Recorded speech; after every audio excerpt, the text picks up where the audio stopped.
Tidak semua yang masuk penjara adalah orang-orang jahat, dan tidak semua yang di luar penjara adalah orang-orang baik. Demikian tulisan seorang nabi di penjara Italia. RBS Channel menyajikan serial video tindak pidana korupsi yang dilakukan direksi-direksi BUMN. Apakah mereka termasuk orang jahat atau orang baik sebagaimana tokoh-tokoh seperti Bung Karno, Bung Hatta, Syahrir, Buya Hamka, atau tokoh sekelas Nelson Mandela yang juga berkali-kali masuk bui? Mari kita saksikan video ini bersama-sama. Jalankan hanya untuk kemaslahatan Pertamina, untuk kemajuan Pertamina, tapi masih bisa dikriminalisasi. Itu saja pelajarannya. Dan saya hanya ingin berharapkan jangan ada lagi direksi Pertamina yang dikarenkan. Cukup saya dan saya saja. Cukup saya yang berkorban, tapi tidak ada lain lagi. Itu saja permintaan saya. Terima kasih. Pada video yang pertama ini, kita akan membahas, berdiskusi tentang Karen Agustiawan. Beliau adalah Dirut Pertamina periode 2009 sampai 2014, kurang lebih selama 5 tahun. Rekan-rekan sekalian, pada akhir video nanti, pertanyaan pertama adalah apakah Karen Agustiawan ini lepas atau bebas? Lepas artinya perbuatan yang didakwakan jaksa penuntut umum terbukti, namun perbuatan Karen bukan tindak pidana, sehingga Majelis Kasasi di Mahkamah Agung melepaskan Karen Agustiawan dari segala tuntutan hukum. Atau bahkan seharusnya Karen bebas. Bebas artinya perbuatan penyalahgunaan wewenang yang dituduhkan jaksa tidak terbukti. Dan untuk itu Karen harus dibebaskan. Ada sedikit perbedaan lepas atau bebas, namun sebenarnya sangat dalam. Rekan-rekan sekalian, tujuan dari video ini bukan untuk menghakimin atau untuk menjudge opini ataupun keputusan dan keyakinan hakim, jaksa, saksi-saksi, dan lain-lain. Tapi kita ingin bersama-sama memahami dan berusaha mencari solusi agar tidak terjadi lagi kasus seperti ini. Pada video ini kita akan membahas dalam 5 bagian. Yang pertama, lihat di sebelah kiri, kita bicara nanti executive summary, kemudian profil dan prestasi dari Karen Agustiawan, dan yang ketiga, bicara tentang kronologis kejadian untuk bisa mendapatkan pemahaman yang komprehensif, dan yang keempat, kita akan membahas lebih dalam terkait dengan bedah kasus dari Karen Agustiawan. Kita nanti akan mencoba mengulik, mendiskusikan terkait dengan apakah Karen benar menyalahgunakan kewenangan. Sedangkan bagian kelima, kita akan mempelajari apa yang sebenarnya menjadi lessons learned yang akan bisa kita petik dari pembahasan kasus ini. Dan tentu saja kita akan sama-sama mencari solusi agar tidak ada lagi yang direksi-direksi BUMN yang bermasalah ataupun terjerat dalam kasus korupsi. Mari kita sama-sama ikutin video berikutnya. Kita akan mulai dari executive summary. Dengan membahas ini kami berharap rekan-rekan sekalian bisa memahami apa yang menjadi tema dari video ini dan sekaligus bisa memahami secara cepat terkait dengan kasus Karen Agustiawan. Yang pertama, sudah terdapat 3 putusan pengadilan, artinya sudah inkrah, sudah berkekuatan hukum tetap dari Pengadilan Negeri Tipikor dan Pengadilan Tinggi.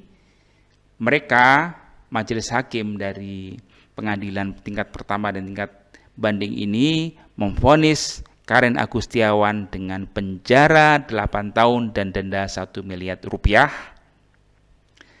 Nah, setelah hampir 1,5 tahun Karen Agustiawan menjadi penghuni bui, Majelis Kasasi menyatakan Karen Agustiawan melakukan perbuatan sebagaimana didakwakan, sebagaimana dituduhkan oleh jaksa penuntut umum. Namun menurut Majelis Kasasi, Karen Agustiawan tidak melakukan perbuatan pidana. Jadi perbuatan yang didakwakan tadi itu bukan merupakan tindak pidana. Sehingga Majelis Kasasi pada Mahkamah Agung melepaskan Karen dari segala tuntutan hukum, atau dalam bahasa hukumnya itu onslah.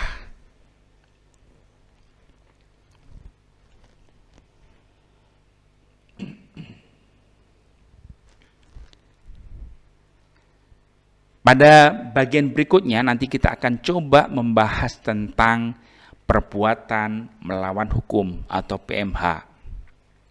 Dan juga tentu saja nanti kita akan bahas terkait dengan kerugian negaranya. Pada unsur perbuatan melawan hukum atau PMH, terjadi hal yang sangat menarik ketika ada polemik antara 2 organ perseroan, antara 2 organ Pertamina, yaitu direksi dan Dewan Komisaris Pertamina. Terdapat perbedaan pendapat yang sangat menarik untuk dibahas, karena kita tahu mereka yang berada di jajaran direksi dan Dewan Komisaris Pertamina adalah orang-orang pilihan, orang-orang hebat, orang-orang yang punya pengetahuan dan pengalaman yang luar biasa. Namun di persidangan keduanya menunjukkan sikap pendapatnya masing-masing. Walaupun kesannya sih ada upaya untuk menyelamatkan diri masing-masing ketika ada permasalahan hukum seperti ini. Nah, menurut Anda, setelah menonton video ini, silahkan komen siapa yang benar, dari sisi direksi Pertamina atau dari pendapatnya Dewan Komisaris, atau bahkan kedua-duanya memang sebenarnya bersalah. Silahkan komentar di komen.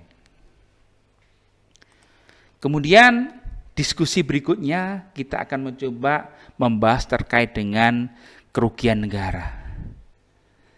Nah, pertanyaan-pertanyaan yang mungkin nanti kita akan coba bedah adalah, apakah semua kerugian, atau dalam hal ini kasus Pertamina, kerugian yang dialami oleh Pertamina itu bisa dipidana. Kemudian apakah kerugian yang dialami Pertamina ini sudah nyata dan konkret? Dan terkait dengan diskusi yang sudah berkali-kali dilakukan di seminar, workshop tentang kerugian keuangan negara, terjadi perdebatan yang sangat keras antara ahli keuangan negara dengan para penegak hukum terkait dengan apakah kerugian yang dialami oleh BUMN atau anak perusahaan BUMN itu masuk ke ranah keuangan negara sehingga dianggap merugikan keuangan negara. Ini cukup menarik untuk kita bahas selanjutnya. Rekan-rekan sekalian, setelah kita mengikuti video ini, seharusnya kita akan bisa menjawab apa yang menjadi putusan hakim itu sudah tepat atau belum. Walaupun sekali lagi kita harus hormati putusan pengadilan, putusan hakim yang mempunyai kewenangan berdasarkan alat bukti yang ada, dengan keyakinan hakim mereka telah memutuskan kasus Karen. Namun sebagai pembelajaran, tidak ada salahnya ketika kita mendiskusikan apakah Karen ini dikriminalisasi sebagaimana pernyataan beliau, atau memang sebenarnya Karen ini bersalah. Ini yang mungkin menarik. Jika memang Anda nanti tidak bisa memahami dari video ini, silahkan download tulisan panjang yang kami sertakan. Namun, jika Anda tetap nggak paham juga, yuk ngopi bersama, kita diskusikan bersama, kita coba bedah lebih mendalam lagi terkait dengan kasus ini. Berikutnya, kita akan mencoba membahas terkait dengan lessons learned yang bisa kita ambil dari pembahasan atau diskusi ini.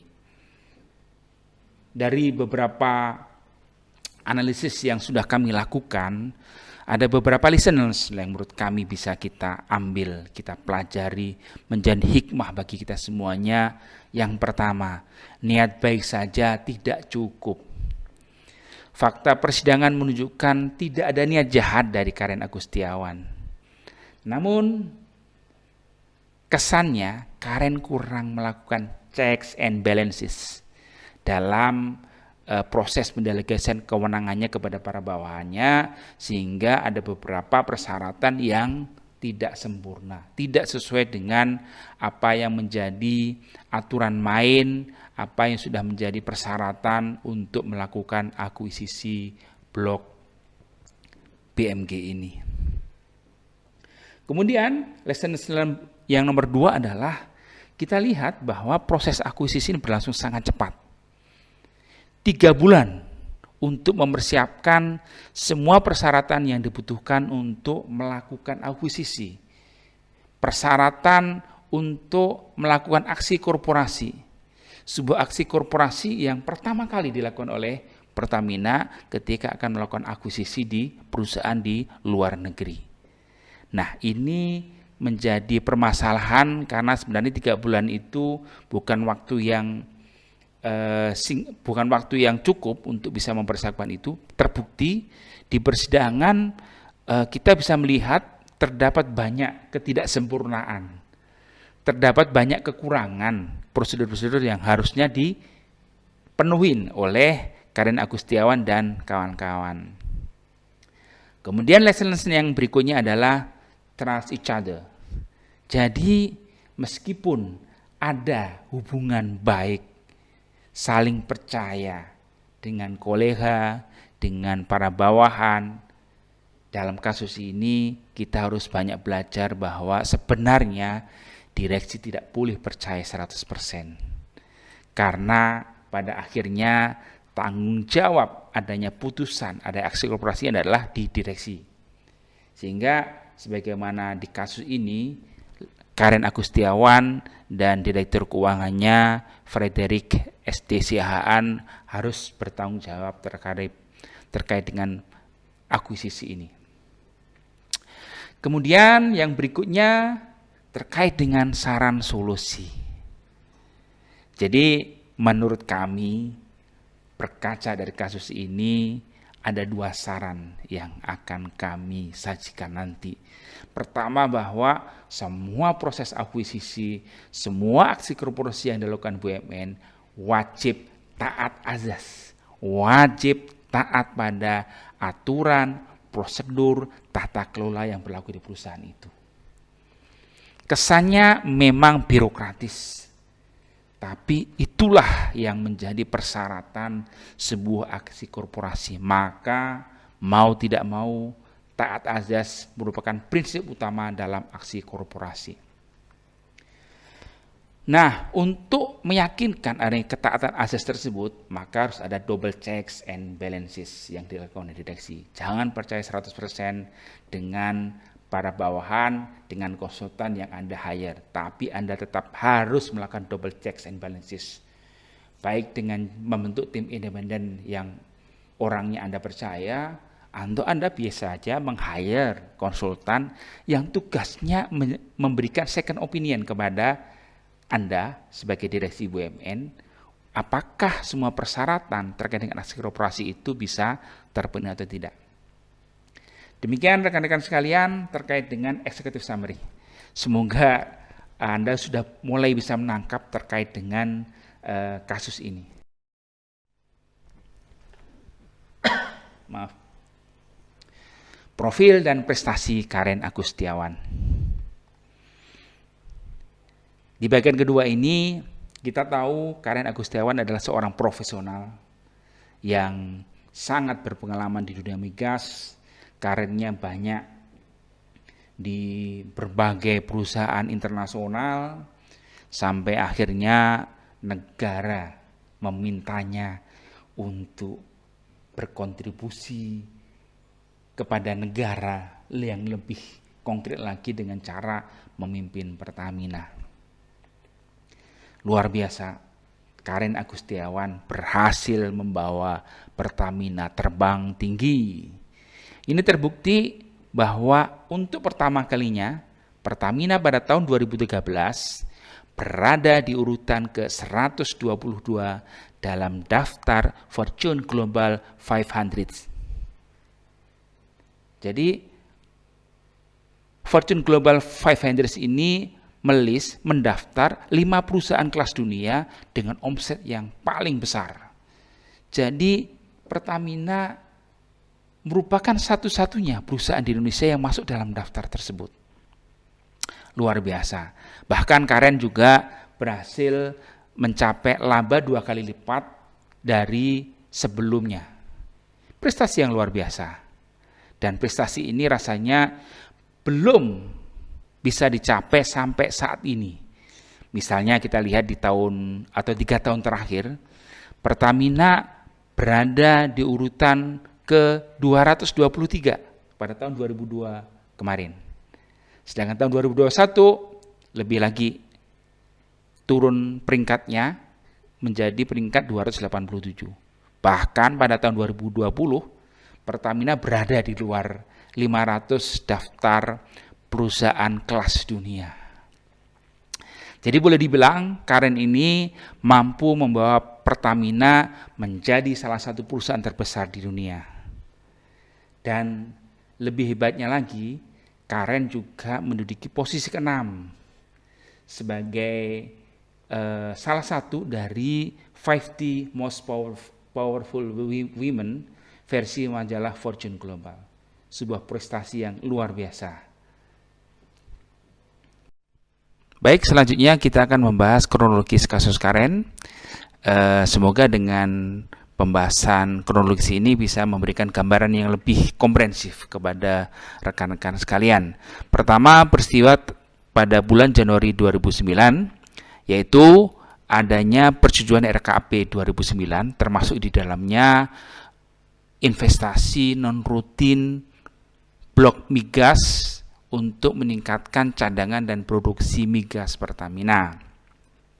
Nah, terus kemudian akhir Januari 2009 ada tawaran dari ROC Oil Company Australia untuk mengakuisisi sebagian sahamnya di blok BMG, blok Basker, Manta, and Gami di Australia.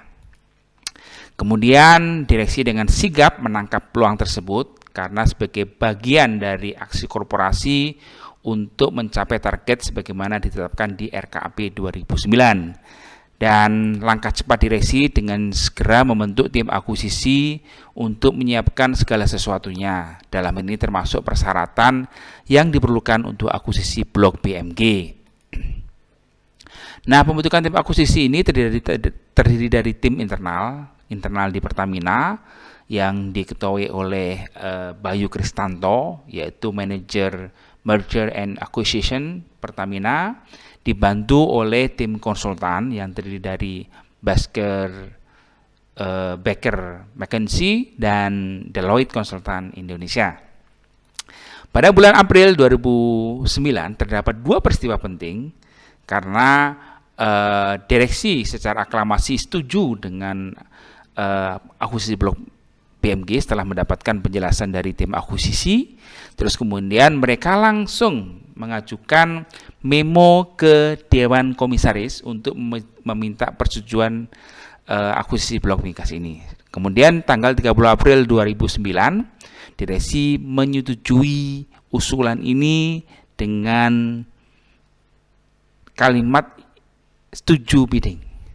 Rekan-rekan sekalian, untuk bisa melihat lebih jelas lagi, mari kita lihat dokumennya saja. Kita lihat di sini ada memo yang bagian kiri, memo dari memo direksi kepada Dewan Komisaris tanggal 22 April 2009. Di sini ada kalimatnya yang menyatakan bahwa menyampaikan usulan investasi non-rutin berupa rencana akuisisi 15% participating interest di lapangan Basker, Manta, and Gami, Australia. Termasuk juga lampirannya berupa target akuisisi, ya, target akuisisi, evaluasi teknis serta analisis komersialnya. Di sini jelas banget bahwa usulannya berupa rencana akuisisi. Sedangkan balasan dari Dewan Komisaris tanggal 30 April 2009 menyatakan bahwa Dewan Komisaris dapat menyetujui usulan direksi untuk mengikuti bidding dalam proyek Diamond. Ini menarik ya, karena yang dimaksud di sini pada akhirnya Dewan Komisaris menyatakan ini hanya bidding, tidak termasuk akuisisi. Oke, nanti kita bahas lebih lanjut di pembahasan terkait dengan perbuatan melawan hukum. Selanjutnya kita lihat timeline berikutnya. Di bulan Mei 2009 ada beberapa peristiwa. Pertama adalah direksi melaporkan kepada Dewan Komisaris bahwa mereka telah memasukkan penawaran akuisisi blok BMG ke ROC Oil Company. Selanjutnya direksi juga memberitahukan kepada Dewan Komisaris lewat memonya, yaitu bahwa akan ada penandatanganan sales purchase agreement di Australia. Nah, berikutnya ada juga rapat antara Dewan Komisaris dengan Wadirut, yaitu Bapak Omar S. Anwar. Ya, di dalam pembahasan atau rapat direksi Dewan Komisaris ini tidak ada pembahasan terkait dengan akuisisi blok BMG. Walaupun di peristiwa sebelumnya ada memo direksi terkait dengan pemberitahuan adanya penawaran dan akan ada penandatangannya SPA. Tapi dalam hal ini Dewan Komisaris tidak memberitahukan ataupun tidak memberikan saran, peringatan ataupun arahan kepada Dewan Komisaris, kepada direksi terkait dengan akuisisi blok BMG ini. Nah, akhirnya tanggal 27 Mei 2009 ditandatanganilah Sales Purchase Agreement antara PT Pertamina Hulu Energy dengan ROC Oil Company di Sydney, Australia. Nah, lucunya kita lihat pada bulan Juni 2009, Dewan Komisaris menyatakan tidak menyetujui akuisisi blok BMG. Karena Dewan Komisaris berpendapat bahwa persetujuan tanggal 30 April itu hanya untuk bidding dalam rangka meningkatkan kemampuan SDM Pertamina dalam akuisisi di luar negeri. Jadi persetujuannya hanya sebatas bidding, tidak termasuk akuisisi. Sehingga Dewan Komisaris berpendapat bahwa proses lelang, ya, proses setelah lelang itu tidak melalui persetujuan Dewan Komisaris. Ya. Nah, menyikapi hal ini, direksi mengirimkan memo kepada Dewan Komisaris karena sudah ditandatanganin SPA, ya, artinya perjanjiannya sudah sah, sudah menjadi undang-undang bagi kedua belah pihak, tidak mungkin untuk dibatalkan, maka direksi meminta Dewan Komisaris untuk tetap melanjutkan akuisisi. Nah, selanjutnya karena tidak ada jawaban dari Dewan Komisaris, direksi kembali mengirimkan memo kepada Dewan Komisaris yang berisi permohonan maaf terkait adanya miskomunikasi antara direksi dengan Dewan Komisaris. Selanjutnya, Dewan Komisaris mengirimkan memo kepada direksi yang isinya adalah menyetujui akuisisi. Walaupun di sini Dewan Komisaris menyatakan bahwa ini terpaksa dilakukan, Dewan Komisaris menyetujui akuisisi tersebut karena sudah terlanjur. Nah, ini nanti cukup menarik. Dalam fakta persidangan terjadi perdebatan yang cukup intens, cukup sengit antara direksi dengan Dewan Komisaris terkait dengan hal ini. Selanjutnya pada tahun 2010, 2013, dan 2017 terdapat 3 peristiwa penting. Yang pertama adalah bahwa pada bulan Agustus 2010, ROC Oil Company sebagai operator blok migas dan sekaligus pemegang saham mayoritas di blok BMG menghentikan produksinya karena biaya produksi melebihi dengan hasil produksinya. Walaupun Pertamina tidak setuju dengan penghentian produksi ini, namun karena Pertamina hanya punya kepemilikan 10%, sehingga mereka kalah dalam pengambilan keputusan, sehingga akhirnya blok BMG dihentikan produksinya. Walaupun dihentikan produksinya, Pertamina tetap wajib membayar biaya operasional, cash call ya sesuai dengan SPA yang sudah ditandatanganin. Kondisi inilah yang menyebabkan Pertamina akhirnya menarik diri dari kepemilikan blok BMG ya pada tahun 2013. Hal inilah yang mendasarin terjadinya kerugian Pertamina secara konkret dan nyata. Sehingga kenapa KAP menghitung kerugian negara sebesar 568 miliar yang berasal dari impairment atau penurunan nilai aset dari akuisisi yang sudah dibenamkan oleh bedah kasus. Ya, bedah kasus terkait dengan dugaan penyalahgunaan yang dilakukan Karen Agustiawan yang dianggap merugikan negara, sehingga dalam kasus ini kita lihat peristiwa perdata berubah menjadi peristiwa pidana. Nah, mengapa hal itu bisa terjadi? Yuk, ini permasalahan ataupun pembahasan cukup berat. Silahkan ambil kopi dulu, seruput kopinya, nikmati kepahitannya sambil kita mempersiapkan logika, mempersiapkan nurani kita untuk bisa memahami permasalahan ini. Rekan-rekan sekalian, yang pertama kita akan membahas terkait dengan apakah akuisisi di blok BMI ini melanggar hukum. Apakah Karen itu melakukan perbuatan melawan hukum. Nah, kita nanti akan membahas dari sisi actus reus dan mens reanya. Kita akan coba bahas di actus reusnya. Rekan-rekan, menurut jaksa, bahwa Karen Agustiawan telah melakukan penyalahgunaan wewenang, telah melakukan perbuatan melawan hukum. Actus reus ataupun perbuatan lariah yang dilarang, artinya perbuatan tersebut melanggar aturan yang ada. Yang pertama, yang dianggap kesalahan Karen ini adalah Karen Agustiawan menyetujui akuisisi blok BMG tanpa persetujuan Dewan Komisaris. Tentu saja ini tidak sesuai dengan anggaran dasar, Undang-Undang PT, Undang-Undang BUMN, dan berbagai peraturan yang lain.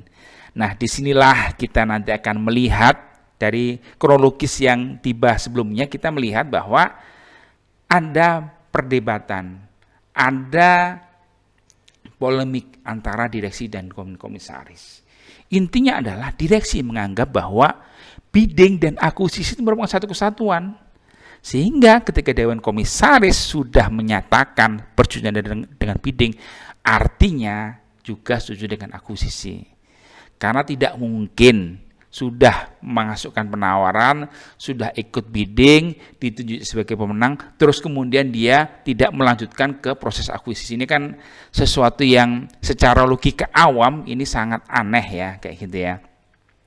Dan ini bahkan di dunia lelang, tender baik di domestik maupun internasional, ini sesuatu perbuatan yang aneh ketika ikut bidding, ditunjuk pemenang, terus kemudian dia mengundurkan diri. Ini tentu saja akan merugikan Pertamina karena bisa aja jaminan penawarannya diambil oleh dalam ini ROC kayak gitu ya.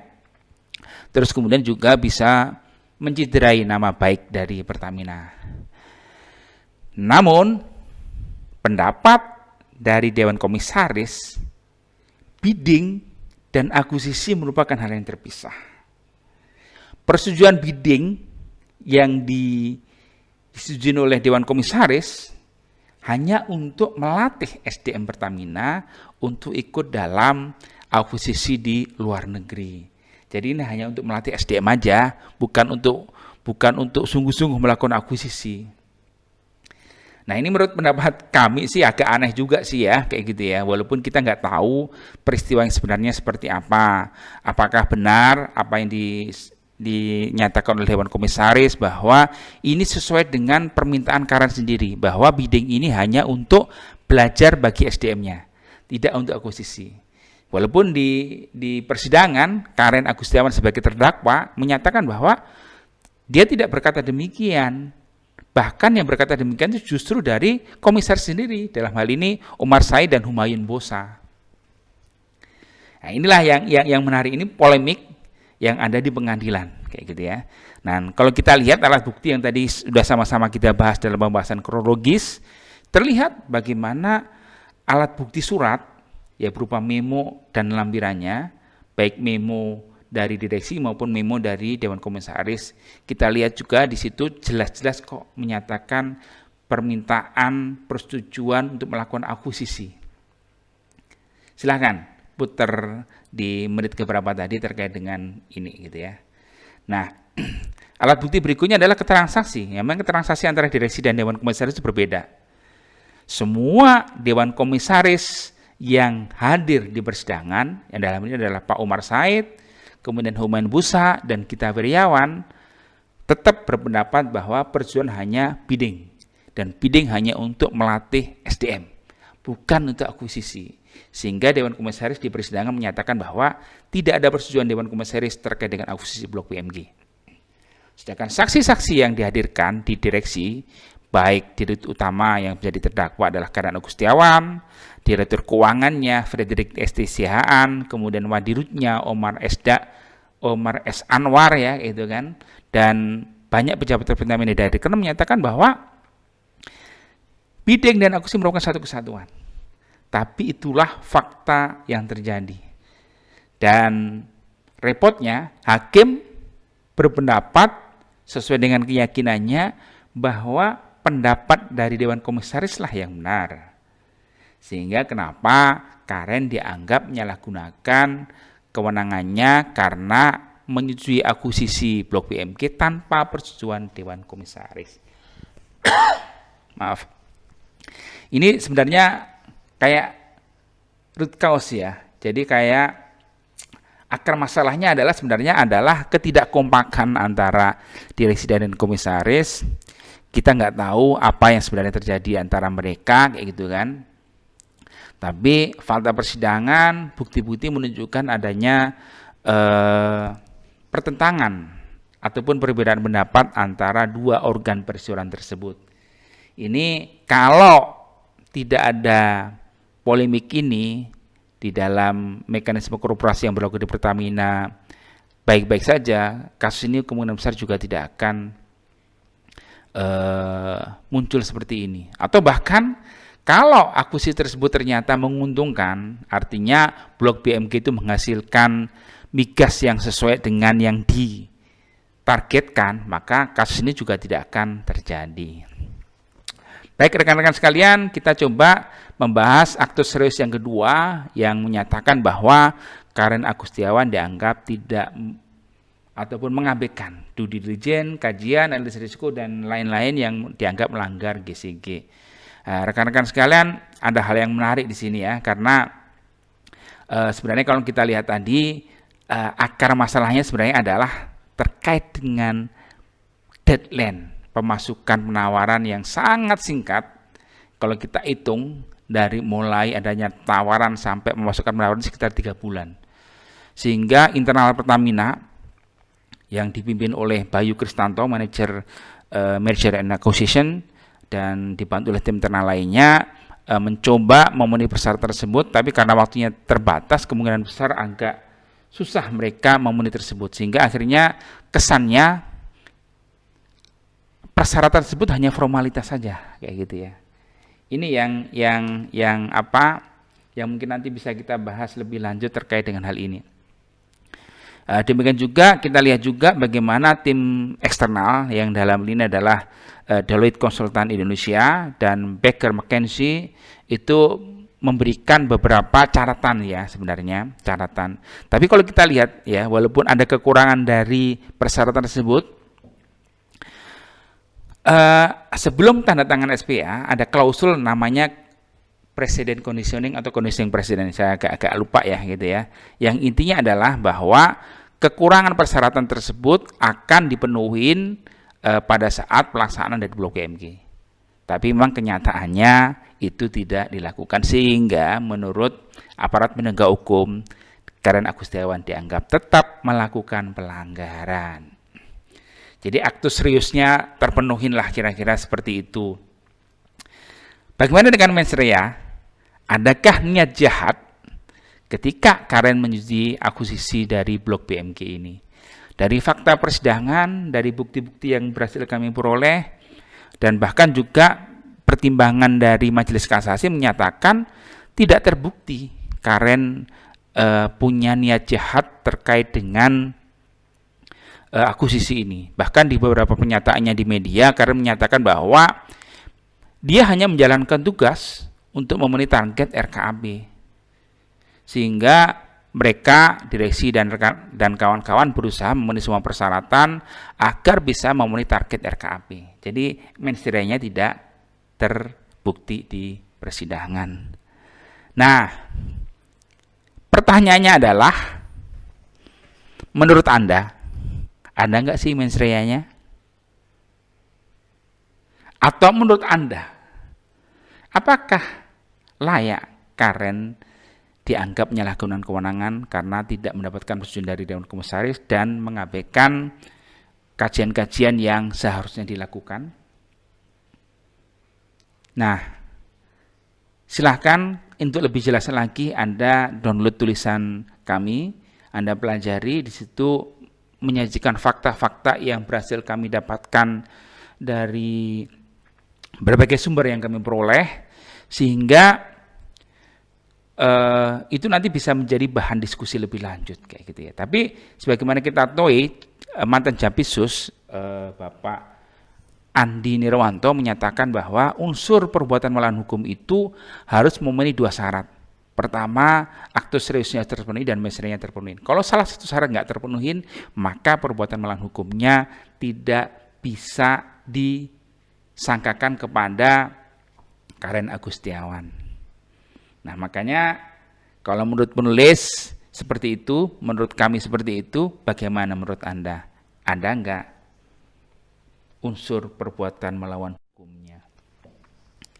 Oke, selanjutnya kita akan bahas terkait dengan unsur kerugian yang dialami oleh PT BHI dalam ini Pertamina. Apakah kerugian yang dialami PT Pertamina Hulu Energi yang merupakan anak perusahaan Pertamina merupakan kerugian negara dan juga menguntungkan pihak lain? Baik, kita akan coba bahas yang pertama, apakah kerugian PT BHI merupakan kerugian negara? Ini cukup menarik, kita akan membahasnya dari sisi pertama, apakah kerugian PT BHI sudah konkret dan nyata? Kerugian ini berawal dari audit dari Ernst & Young yang menyatakan bahwa ada impairment, ada penurunan nilai aset dari akuisisi blok BMG ini. Karena tidak bisa menghasilkan produksi yang sesuai dengan ditargetkan, maka ada impairment, ada penurunan nilai aset. Nah, menurut KAP yang melakukan perhitungan kerugian negara, impairment ini adalah merupakan kerugian negara, walaupun sebenarnya ini belum nyata dan konkret kayak gitu ya. Namun ketika pada tahun 2013 Pertamina mengundurkan diri dari kepemilikan blok BMG, menurut kami disinilah letak nyata dan konkretnya terpenuhin. Kemudian nanti kita juga bisa membahas terkait dengan perhitungan kerugian negara yang dilakukan oleh kantor akuntan publik. Dalam fakta persidangan diketahui bahwa auditor yang melakukan perhitungan kerugian negara ini bukanlah auditor yang biasa menghitung kerugian keuangan negara. Istilahnya kualifikasinya tidak memenuhi syarat untuk bisa melakukan perhitungan kerugian negara ini. Di samping kita lihat juga dari fakta persidangan bahwa substansi dari perhitungan kerugian negara ini juga masih debatable kayak gitu ya. Termasuk terkait dengan prosedur perhitungan kerugian negaranya sesuai dengan standar pemeriksaan keuangan negara yang diterbitkan oleh BPK, standar BPK. Ini tidak memenuhi standar, tidak memenuhi syarat dari tidak memenuhi syarat sesuai dengan standar, gitu ya, sesuai dengan SPKN. Contohnya seharusnya hasil perhitungan kerugian negara tersebut dilaporkan ke BPK, tapi KAP tidak melaporkan tersebut, sehingga secara prosedur ada cacat formal ya, formalitasnya belum terpenuhi. Di samping juga nanti kita akan bahas bagaimana kerugian negara tersebut dibandingkan dengan risiko bisnis. Pertanyaan mendasarnya adalah apakah kerugian anak perusahaan BUMN itu merupakan kerugian keuangan negara? Nah, ini yang dari sisi majelis hakim pun juga berbeda pendapat. Majelis hakim di tingkat pertama dan tingkat banding berpendapat bahwa kerugian anak perusahaan BUMN merupakan kerugian negara. Sedangkan majelis kasasi menyatakan bahwa kerugian anak perusahaan BUMN bukan kerugian keuangan negara sesuai dengan putusan Mahkamah Konstitusi, gitu ya.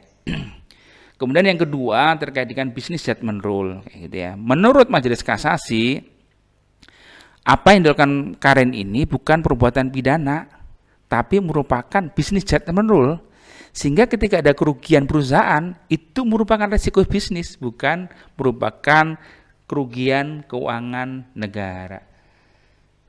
Demikian juga terkait dengan apakah kerugian PT PHI ini, PT Pertamina ini otomatis merupakan keuntungan dari ROC Oil Company. Ini juga cukup aneh juga karena tidak terdapat hubungan kasualitas antara apa yang dilakukan oleh Karen dalam menjadi blok BMG dengan akibat ataupun dampak yang menguntungkan ROC. Karena sebenarnya kan ROC sendiri juga sebenarnya mengalami kerugian karena dia mengeksploitasi blok BMG, sudah banyak mengeluarkan biaya tapi tidak bisa menghasilkan produksi migas yang ditargetkannya. Jadi sebenarnya ya, ROC pun sebenarnya rugi ya terkait dengan blok BMG ini. Tapi kami juga nggak tahu kenapa ada kesimpulan bahwa kerugian dari PT Pertamina Hulu Energi ini mengakibatkan menguntungkan orang lain atau pihak lain, dalam ini adalah ROC Oil Company. Jadi bagaimana kalau menurut Anda? Ada nggak kerugian keuangan negara dalam kasus ini?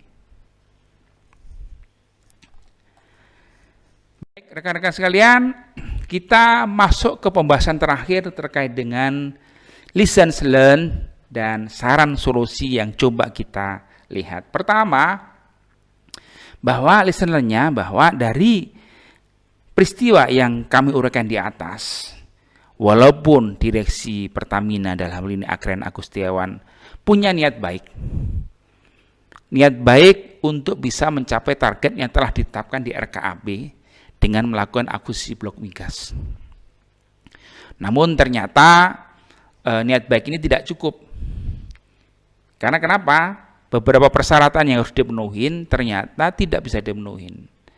Karena Agustiawan sebagai dirut tentu saja tidak bisa menyiapkan semua prosedur, semua persyaratan sendirian. Makanya mereka direksi BUMN ini mendelegasikan kewenangannya kepada bawahannya, dalam ini adalah tim akuisisi, untuk bisa menyiapkan semua persyaratan.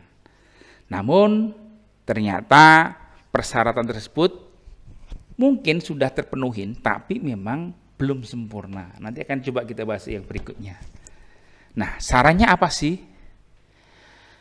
Jadi, walaupun direksi BUMN buru-buru sigap untuk menangkap peluang yang ada, tapi tetap harus taat azas. Ini prinsip utama yang tidak boleh dilalaikan. Untuk taat azas, maka direksi BUMN harus melakukan double checks and balances. Saya menyebutnya double ya, karena check balances sebenarnya sudah dilakukan oleh Karen Agustiawan dan kawan-kawan dengan membentuk tim akuisisi dibantu oleh konsultan. Konsultan independen inilah yang melakukan check and balances juga. Cuma masalahnya direksi tetap harus ada orang ataupun tim independen yang bisa memastikan bahwa semua persyaratan yang dibuat oleh tim akuisisi dari internal maupun eksternal tadi memang sudah memenuhi persyaratan.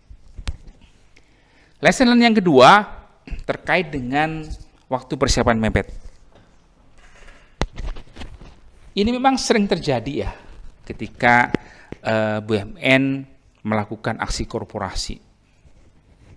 Waktunya sering mepet.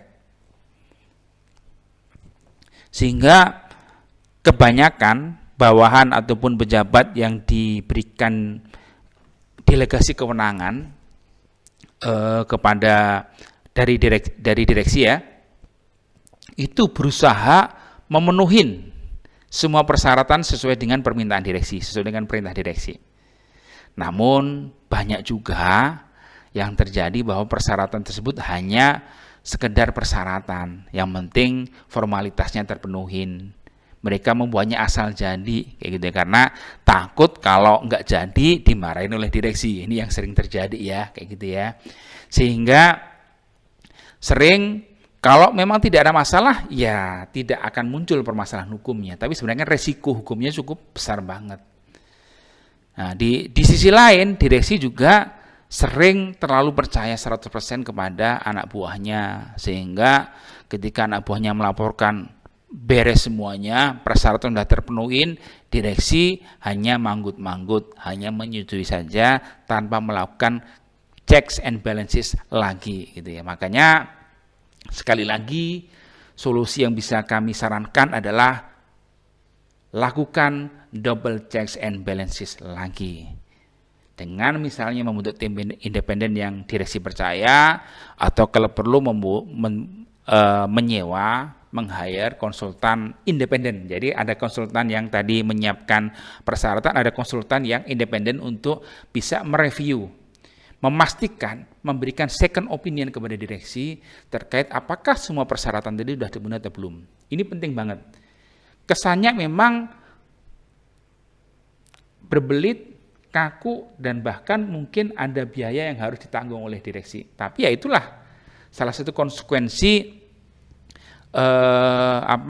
BUMN kita masih dipandang merupakan keuangan negara, dalam rezim keuangan negara, sehingga mengikuti semua proses, semua prosedur, semua birokrasi ala instansi pemerintah. Lesson learned yang berikutnya yang bisa kita petik adalah hubungan baik, saling percaya satu sama lain, itu tidak cukup. Tetap direksi perlu melakukan double checks and balances, dan yang kedua adalah melakukan dokumentasi dengan sempurna. Contoh, kasus polemik antara direksi dan Dewan Komisaris Pertamina tidak akan terjadi kalau ada misalnya dokumentasi berupa rekaman rapat antara direksi dengan Dewan Komisaris dalam rapat gabungan. Nah, agak aneh sih memang kalau Pertamina tidak punya rekaman tersebut, tapi itulah yang terjadi. Karena sampai di persidangan pun tidak muncul rekaman tersebut. Sebenarnya kalau muncul rekaman tersebut, hakim bisa langsung yakin sebenarnya pendapat komisaris atau pendapat direksi yang benar. Nah, ini penting. Makanya hubungan baik dan saling percaya satu sama lain tidak boleh melupakan kewajiban direksi untuk melakukan double check and balances dan melakukan dokumentasi dengan sempurna. Dan ini sebenarnya kan kasus umum yang terjadi di BUMN ya, bahwa sebagian besar direksi BUMN takut mengalami apa yang disebut kriminalisasi, walaupun perdebatan definisi kriminalisasi ini menjadi perdebatan yang tidak ada habis-habisnya. Tapi oke lah, kita ikuti cara berpikirnya Karen Agustiawan. Ada kriminalisasi yang diterimanya. Nah, sering terjadi direksi BUMN itu tidak berani melakukan inovasi, terobosan untuk bisa mencapai target RKB. Karena kenapa? Takut dikriminalisasi. Ini yang membuat bahwa kinerja BUMN kita tidak ataupun kurang memuaskan. Ini kalau kita bandingkan antara BUMN Indonesia dengan BUMN negara tetangga, misalnya dari Malaysia dan Singapura, ini kinerjanya kawan-kawan bisa lihat sendirilah bagaimana kinerja BUMN yang ada di Singapura dan BUMN yang ada di Malaysia dibandingkan dengan BUMN yang di Indonesia. Salah satu faktor penyebabnya akar masalahnya adalah hampir ataupun sebagian besar direksi BUMN safety player, risk avoider istilahnya ya, kayak gitu ya. Mereka khawatir dikriminalisasi. Padahal sebenarnya kalau direksi BUMN melakukannya secara konsisten untuk taat azas, insya Allah sih mereka akan bisa tidurnya ketika masa pensiun, bisa bermain dengan anak cucunya, dan bisa puas beribadah kepada Allah Subhanahu wa Ta'ala. Rekan-rekan sekalian, pertanyaan terakhir yang kami ajukan adalah, berdasarkan semua yang kita bahas kali ini, menurut Anda, Karen Agustiawan harusnya lepas bagaimana putusan Mahkamah Agung? Lepas itu artinya perbuatan yang didakwakan oleh jaksa penuntut umum itu terbukti. Artinya Karen dianggap melakukan pelanggaran ataupun perbuatan melawan hukum dan merugikan keuangan negara. Namun karena itu sudah ataupun merupakan perbuatan yang bukan merupakan tindak pidana karena masuk dalam ranah bisnis judgment rule, maka Karen lepas dari segala tuntutan. Jadi perbuatan terbukti tapi dilepaskan karena bukan merupakan perbuatan pidana. Atau seharusnya Karen memang harusnya dibebaskan, free spark. Ya, artinya apa? Bahwa perbuatan yang didakwakan oleh jaksa penuntut umum tidak terbukti, sehingga harus dibebaskan. Ini perdebatan ataupun diskusi yang menarik. Karen harusnya lepas atau bebas.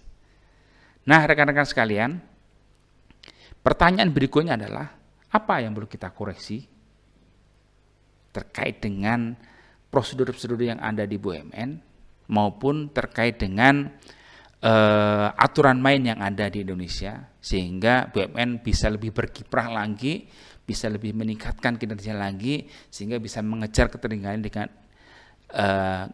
ketertinggalannya dibandingkan dengan BUMN yang ada di Singapura dan Malaysia sebagai contoh.